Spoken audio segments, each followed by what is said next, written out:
buying land as a group, ama venye tunaijua kichama, yani mnashikana chama moja, can be one of the easiest ways of becoming a landowner. It even becomes affordable, or rather achievable. Now imagine 10 of your friends mnashikana, you are going to purchase an acre, say huko Matu, Kilimambogo, an acre, selling at 1 million.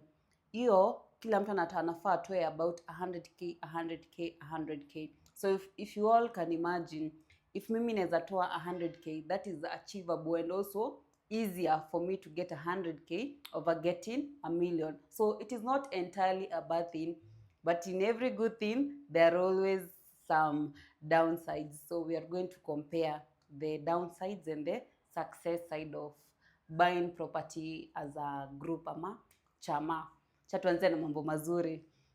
So the first one, you buy something, you are bringing people together like a community, because in some cases watu wa chama wenye mimi nimeuzia sana sana wananunua kama eka moja, wanazikatakata and everyone gets a portion of it. Basically that's what we call a community. There is also another thing where it becomes affordable, because for me kupata hiyo 100k over getting a million is way easier for me, like a common mwananchi. A million, I'm going to struggle a bit. And there's also another one where I also have the bargaining power.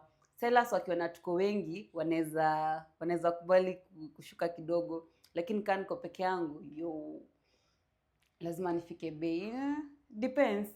So yeah, it becomes affordable, achievable, yani it's easier, it's less of a burden.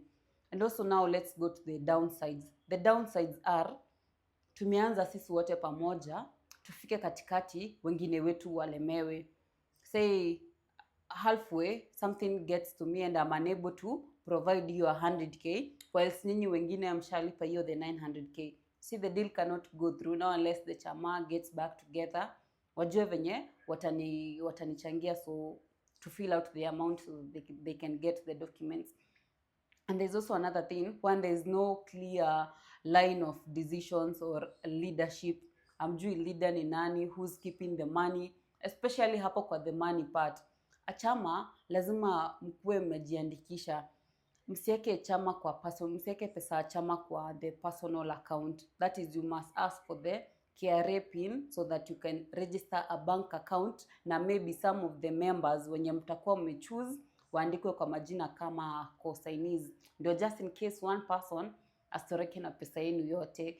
So yeah, there's also that where mtu ameanzia alafu imeisha, hamna clear line of decisions, and also where people do not agree on where to buy, the size to buy, on the price, and whether they want a residential area, a commercial area, or even an agricultural land, or even they want to buy an apartment.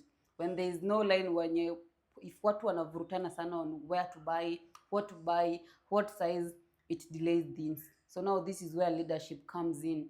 A leader comes and our direct in one direction. So yeah, so there are successes and there are also the downsides of this. But overall, nikishikana nyinyi wote, it becomes easier. Like I said, inakuwa rahisi kwa mfuko yako. Mnajenga jamii pia, na hii uchumi mnasaidiana yani. So yeah, that's just about it. So I personally do not think kubai na chama is bad, but you also have now to gauge each chama unaingia, just how the foundation is. Do not ingia chama because of friendship. Lazima ikuwe mregister, lazima kuwe na members, lazima kuwe na now the leader, kuwe na treasurer, kuwe na secretary. There must be records of every transaction. So even in the case, there must also be clear lines of when I want to exit. No, I cannot stay somewhere forever.